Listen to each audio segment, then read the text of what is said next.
Jaya Radha Madhava Punya Vihari.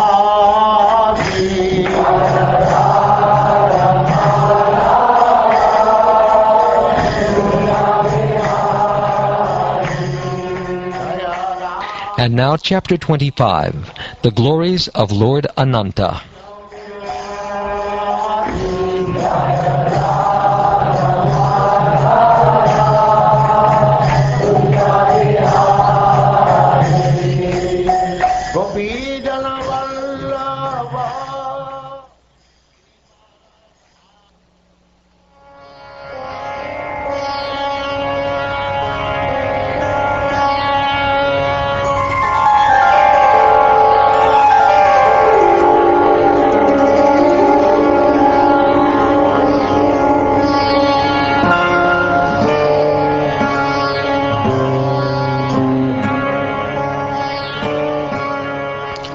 Shukdeva Goswami said to Maharaj Pariksit, "My dear king, approximately 240,000 miles beneath the planet Patala lives another incarnation of the Supreme Personality of Godhead. He is the expansion of Lord Vishnu, known as Lord Ananta or Lord Sankarshan. He is always in the transcendental position, but because he is worshipped by Lord Shiva, the deity of Tamaguna or darkness, he is sometimes called Tamasi. Lord Ananta is the predominating deity of the material mode of ignorance, as well as the false ego of all conditioned souls. When a conditioned living being thinks, 'I am the enjoyer, and this world is meant to be enjoyed by me,' this conception of life is dictated to him by Sankarshan. Thus the mundane conditioned soul thinks himself the Supreme Lord. This great universe, situated on one of Lord Anantadeva's thousands of hoods, appears just like a white mustard seed. It is infinitesimal compared to the hood of Lord Ananta. At the time of devastation, when Lord Anantadev desires to destroy the entire creation, he becomes slightly angry. Then from between his two eyebrows appears three-eyed Rudra, carrying a trident. This Rudra, who is known as Sankarshan, is the embodiment of the 11 Rudras, or incarnations of Lord Shiva. He appears in order to devastate the entire creation.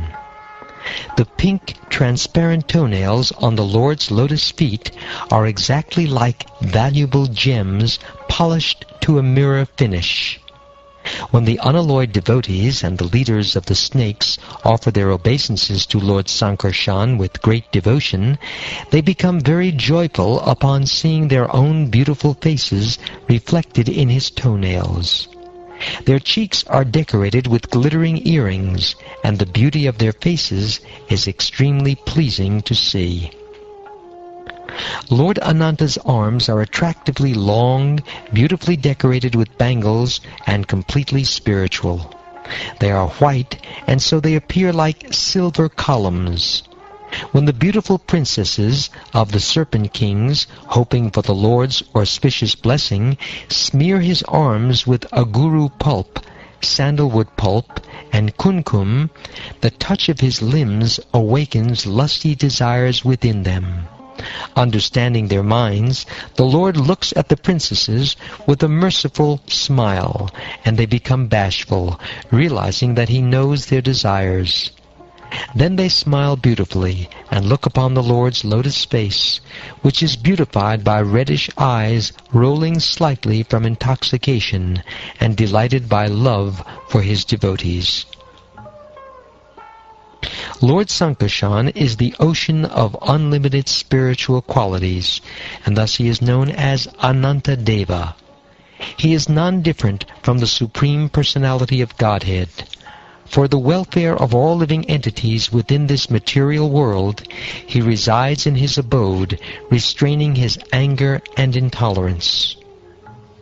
The demigods, the demons, the uragas or serpentine demigods, the siddhas, the gandharvas, the Vidyadharas, and many highly elevated sages constantly offer prayers to the Lord.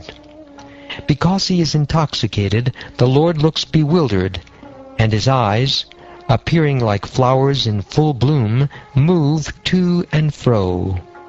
He pleases his personal associates, the heads of the demigods, by the sweet vibrations emanating from his mouth. Dressed in bluish garments and wearing a single earring, he holds a plough on his back with his two beautiful and well-constructed hands. Appearing as white as the heavenly king Indra, he wears a golden belt around his waist and a Vaijayanti garland of ever-fresh tulsi blossoms around his neck. Bees, intoxicated by the honey-like fragrance of the tulsi flowers, hum very sweetly around the garland, which thus becomes more and more beautiful. In this way, the Lord enjoys his very magnanimous pastimes.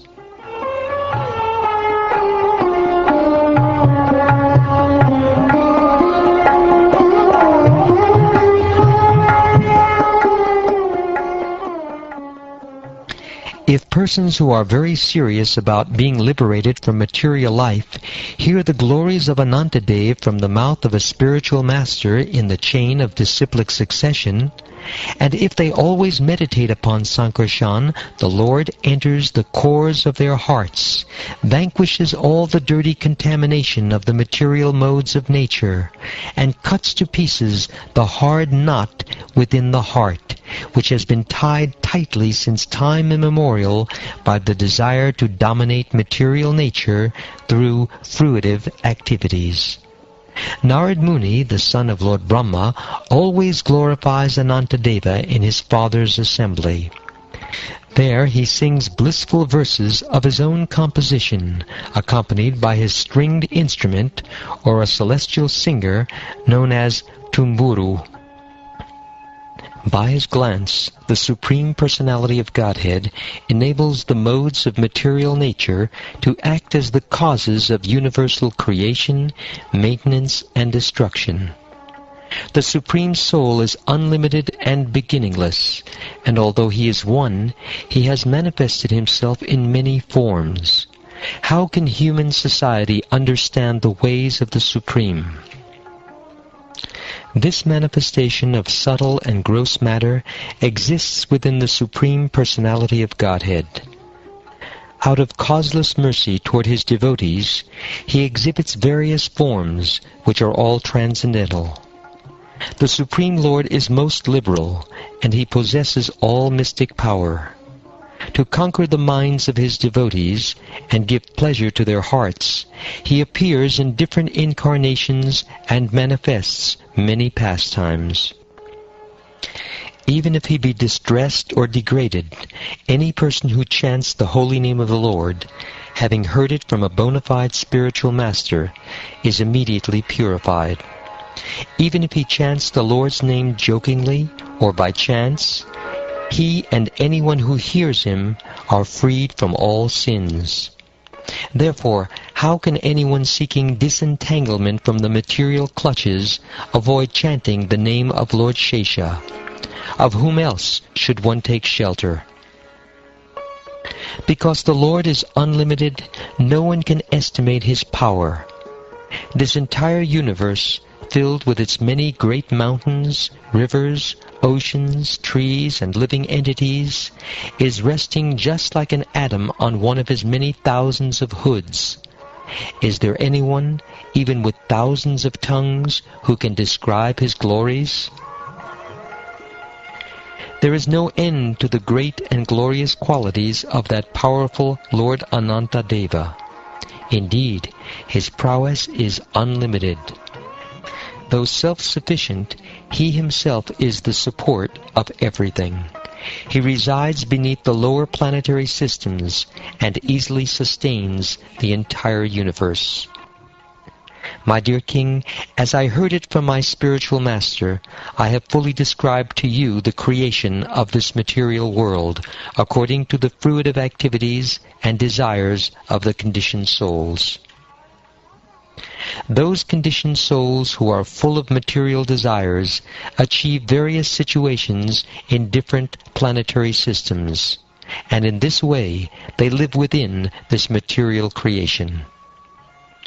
My dear King, I have thus described how people generally act according to their different desires, and, as a result, get different types of bodies in higher or lower planets. You inquired of these things from me, and I have explained to you whatever I have heard from authorities. What shall I speak of now?